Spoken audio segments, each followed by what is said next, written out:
Pokémon Next Generation Fanfiction, Season 1, Episode 13. Created by Marcus J. Anthony. Narrated by Roach.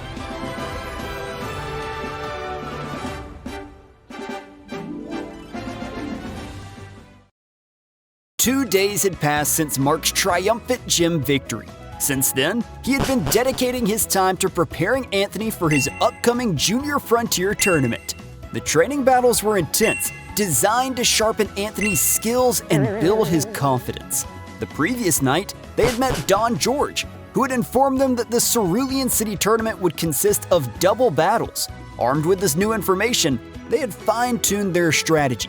Anthony had 5 Pokémon in his party, which he could rotate between rounds to keep his opponents on their toes.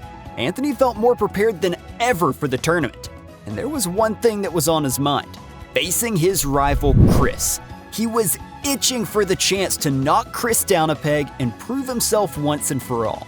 The trio were greeted by Marc's rival Victor, who wasted no time bragging about earning 3 gym badges. Marc's temper flared at Victor's arrogance, and the two quickly began comparing their Pokédex entries. To Marc's relief, he had seen and caught more Pokémon, which gave him a small sense of satisfaction and lifted his spirits. Victor, unfazed, casually mentioned that he had been busy searching for more fossils. Victor then turned his attention to Anthony, revealing that he was entering the Cerulean City Junior Frontier. He explained that he wasn't interested in competing in all the Kanto tournaments, but the bonus reward for the Cerulean City tournament, a rare old amber fossil, had caught his eye. He admitted that his only reason for entering the tournament was to win the old amber, dismissing the competition as secondary. This nonchalant attitude infuriated Anthony, who was putting his heart and soul into these tournaments, not just for glory, but to support his mother and earn the right to challenge Silver.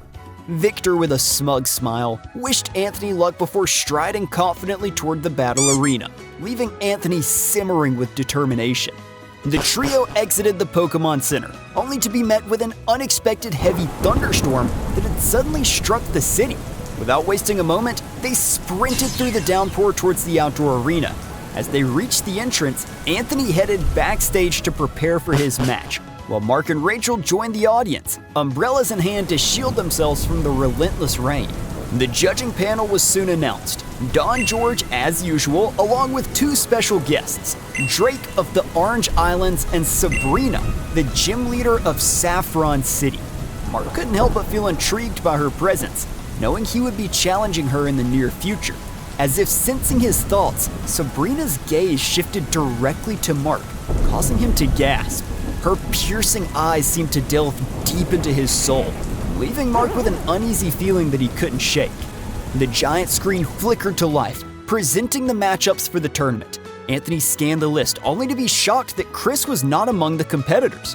A quick inquiry revealed that Chris had already conquered the Cerulean tournament, leaving Anthony both relieved and disappointed. For the first round, Anthony was pitted against a young man dressed in a quirky Slowbro costume, who introduced himself as Rex. The 2 trainers made their way to the battlefield, anticipation thick in the air. Rex tossed his Pokeballs, releasing a Slowpoke and Marowak onto the field. In response, Anthony called out his newly evolved Fearow and his Beedrill, their wings buzzing with readiness. Fearow, use Aerial Ace. Beedrill, Fury Cutter, Anthony commanded. Fearow darted forward with blinding speed, but Marowak quickly used Dig, disappearing underground to avoid the attack. Slowpoke shielded itself with Protect, nullifying Beedrill's Fury Cutter. Suddenly, Marowak burst from the ground, striking Fearow with a powerful Brick Break, sending it crashing to the ground. Seizing the opportunity, Slowpoke unleashed a Water Gun, but Beedrill was too fast. It dodged the attack and retaliated with a potent Venoshock, following up with a relentless Fury Cutter. The combination proved too much for Slowpoke, who fell to the ground, knocked out. Marowak, however, was not finished. It snuck up behind Beedrill, delivering a fierce Fire Punch that brought Beedrill down. But even as Beedrill struggled, it forced its wings to flap, letting out a defiant screech that echoed across the battlefield. In a final act of teamwork, Fearow zoomed in, crashing into Marowak with Drill Run, creating an opening for Beedrill. With one last burst of energy, Beedrill struck Marowak down with Fury Cutter, securing the victory. Anthony had made it to the second round. The crowd erupted in applause, but Anthony's focus remained sharp. He knew the challenges ahead would only get tougher. Victor's match was up next. With his Kabuto and Ammonite, he made quick work of his opponents, dominating his way to the second round. Marc watched from the crowd, his fury simmering, while Anthony paced anxiously backstage, the tension palpable. After a brief break, Anthony was called to meet his next opponent, a young girl named Annie. As they stepped onto the battlefield, Annie sent out her Primeape and Ivysaur, while Anthony countered with his Dratini and Nidoran. From the crowd, Rachel's Nidoran sat on her lap, cheering excitedly for her beloved. The battle began, with Anthony calling for Nidoran to use Peck on Primeape. Annie commanded Primeape to dodge, but it stubbornly refused, taking the super effective hit head-on, as if it considered dodging beneath its warrior spirit. Meanwhile, Ivysaur had wrapped its vines around Dratini, but its attention was divided, as Annie's frustrated shouts at her uncooperative Primeape echoed across the field. Taking advantage of the distraction, Dratini wriggled free and unleashed a twister, catching Ivysaur off guard and sending it tumbling. As Ivysaur recovered, it began growling at Primeape, and in a flash, the two teammates turned on each other, brawling furiously. Annie, on the verge of tears, pleaded with her Pokémon to stop, her voice cracking with desperation. Dratini and Nidoran exchanged a glance, seizing the opportunity. Dratini conjured a massive twister, while Nidoran sprayed Poison Sting into the swirling vortex. The toxic tornado barreled into the enraged Primeape and Ivysaur, knocking them both into unconsciousness. Anthony had secured his place in the semifinals. As Anthony prepared to return his Pokémon, he noticed Nidoran glowing with a bright light.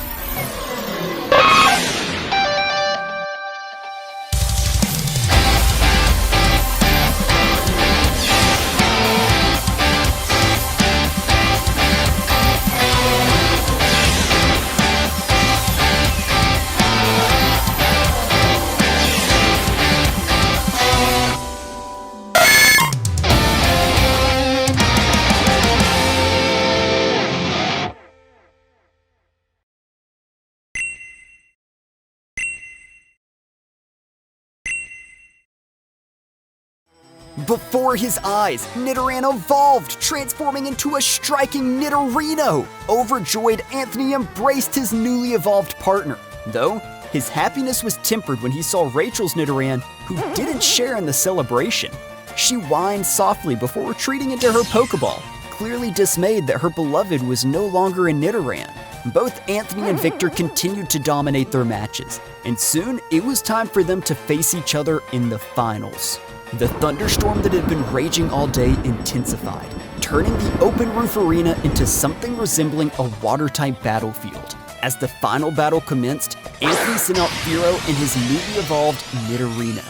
Victor, smirking with confidence, countered with Ammonite and Magnemite, his first time not using both fossil Pokemon in the tournament.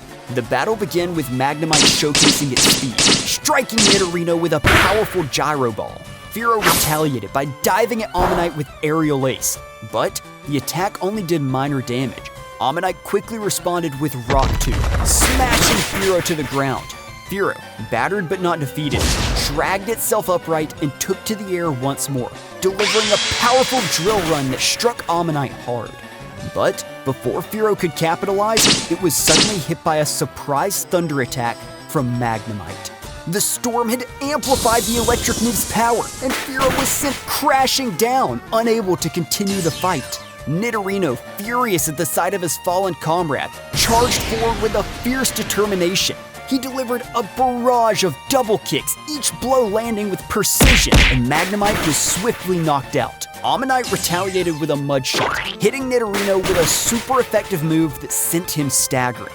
But Nidorino refused to stay down. He pulled himself up and charged once more, hitting Ammonite with a powerful takedown. Ammonite tried to counter with Rock Tomb, but Nidorino shattered the incoming rocks with another double kick, sending debris flying in all directions. Without missing a beat, Nidorino sprayed Ammonite with Poison Sting. As the battle raged on, Anthony noticed something remarkable. The rainwater dripping over Nidorino's horn began to freeze. Suddenly, a raging beam of ice shot out of Nidorino's horn, striking Ammonite with a devastating ice beam. The attack was overwhelming, and Ammonite fell, unable to continue. Anthony had won! He had beaten Victor and claimed his second Junior Frontier Tournament victory. Victor was seething, grunting in frustration as he returned his Pokémon. Meanwhile, Anthony was escorted to the stage, where he was presented with a blue trophy and the prized old amber fossil. His Rotom phone buzzed, notifying him that he'd received his winning fund of 15,000 Pokédollars. As Rachel and Marc joined him on the stage, embracing him in celebration, Nidorino nudged Rachel to bring out her Nidoran. But when Nidoran emerged, she rejected Nidorino, leaving him heartbroken and horrified. Turning away from the awkward scene, Anthony approached Marc to thank him for all his help in preparing for the double battles. In a gesture of gratitude, he handed Marc the old amber. Marc accepted it, glancing at Victor, who looked visibly disheartened at the sight of the fossil slipping away from his grasp. "Anthony, thank you, but I think..." Marc began, but his words were drowned out by a sudden, deafening rumble of thunder. Lightning crackled across the sky, striking the arena and all of Cerulean City. Emergency alarms blared, and panic spread like wildfire. A large shadow swept across the stormy clouds, illuminated by flashing yellow lights beneath. A loud, eerie cry echoed through the sky, and a raging Zapdos unleashed a barrage of thunderbolts, plunging the city into a power outage. Marc, Anthony, Rachel, and Victor sprinted out of the battle arena, hearts pounding.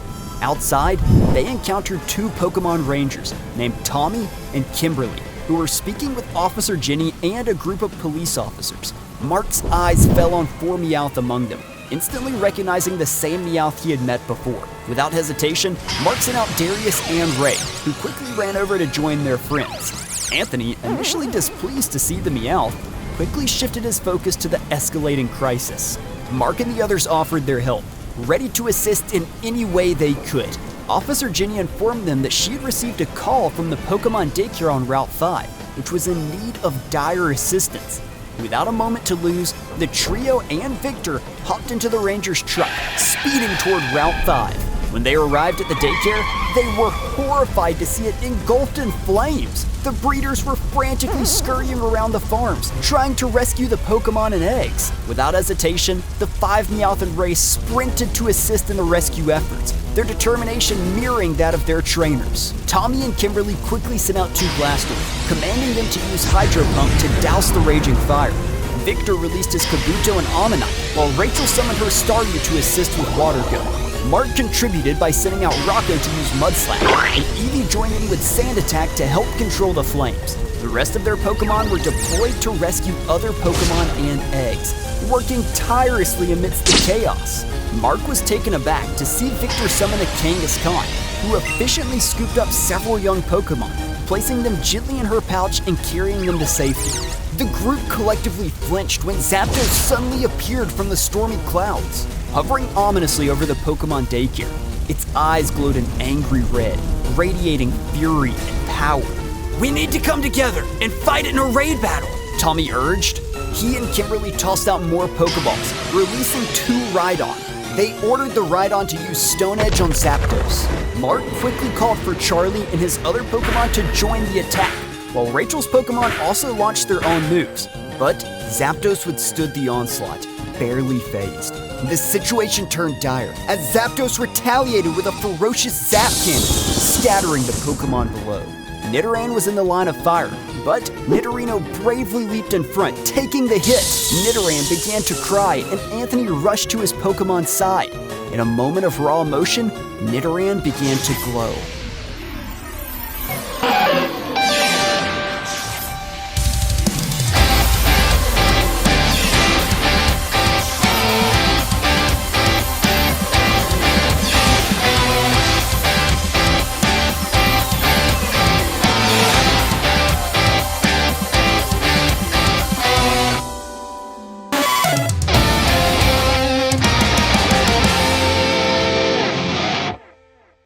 Stepping forward with newfound strength, Nidorina unleashed a powerful ice beam at Zapdos. The legendary bird responded with a thunderbolt, but the two Rhydon leaped into the attack, absorbing the electricity with no effect.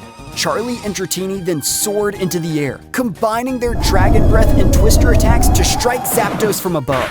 Gasper, Beedrill, and Fearow joined the aerial assault, keeping Zapdos distracted while the Pokémon on the ground continued their attack. Rocco and Victor's fossil Pokémon combined their rock-type attacks, striking Zapdos with a powerful blow that made it roar with rage. In retaliation, Zapdos blasted Gasper, Beedrill, and Fearow out of the sky and then zoomed down, its body crackling with deadly voltage, aiming straight for Marc and Victor. Charlie and Kabuto, visibly distressed, ran towards their trainers, but Kangaskhan was quicker. She sprinted to the boys, grabbing them both and leaping away just before Zapdos' lightning struck the ground where they had stood. Marc, frozen in shock, finally found his voice and thanked Kangaskhan for her quick action. The battle continued to rage as the 5 Meowth and Ray struck Zapdos with a combined thunderbolt. Nidorina followed up with another ice beam, while Kangaskhan stood beside her and unleashed a powerful blizzard. The combined assault froze Zapdos' right wing, sending the mighty bird crashing to the ground. Seizing the moment, Tommy and Kimberly used their capture stylers, sending out a string of lights that wrapped around Zapdos. As the energy of the styler enveloped it, Zapdos' eyes gradually returned to normal, and it ceased its roaring, calming down. As the storm clouds began to dissipate, the sun broke through, casting a warm light over the now tranquil scene. Exhausted, everyone dropped to their knees, catching their breath. The breeders and daycare employees rushed over, expressing their heartfelt thanks to the Rangers and trainers for rescuing their Pokémon and eggs. Marc noticed his Gasper communicating with the now docile Zapdos. Hey, Master! Zapdos says its raging outburst was a result of being captured and tested on by evil scientists. Gasper explained, adding that Zapdos had no memory of its rampage in Cerulean City. The last thing it recalled was being attacked by humans in strange black suits. It has to be Team Justice, Marc suggested, his voice filled with concern. The Rangers quickly relayed the information to Officer Jenny, who assured them that she would investigate further. Meanwhile, Zapdos was carefully transported to Pallet Town, where Gary would check on its condition, hoping the evil scientist hadn't caused any long-term damage. Once cleared, Zapdos would be released back to the wild where it belonged. As the repairs continued, Marc noticed Victor preparing to leave for another city. Before he could go, Marc hurried over to him and stopped him. Without a word, Marc handed Victor the old amber. Victor's jaw dropped in disbelief. "I want you to have this," Marc said firmly. "Your dream is to have all the fossil Pokémon. It's only right you have it." Victor's initial reaction was defensive. "I'm not taking your handouts," he yelled. Marc met his gaze steadily. "If it wasn't for your Kangaskhan, I'd be dead. You deserve this." After a moment of hesitation, Victor accepted the old amber and nodded to Marc. "Thank you. But catching all fossil Pokémon isn't my only ambition. I will be the Pokémon League champion." As they exchanged a silent understanding, the Pokémon breeders approached, carrying 4 Pokémon eggs. They handed one to each trainer as a token of their appreciation for helping save the daycare. Victor thanked the breeders with a brief nod and quickly made his exit. Tommy and Kimberly watched him go, a bit disappointed that they didn't get the chance to thank him for his help. Turning to Marc, Anthony, and Rachel, Tommy and Kimberly mentioned that they were heading to Vermilion City next, the location of Rachel's upcoming contest. It was also the perfect opportunity for Marc to challenge his friend Sergeant Sarah for a Thunder Badge, and for Anthony to enter the city's Junior Frontier Tournament. As a gesture of gratitude for their support, the Rangers offered to drive the trio to their next destination. With their new Pokémon eggs safely in hand and the promise of new adventures ahead, Marc, Anthony, and Rachel accepted the offer. Together, they began their journey to Vermilion City, ready for whatever challenges awaited them.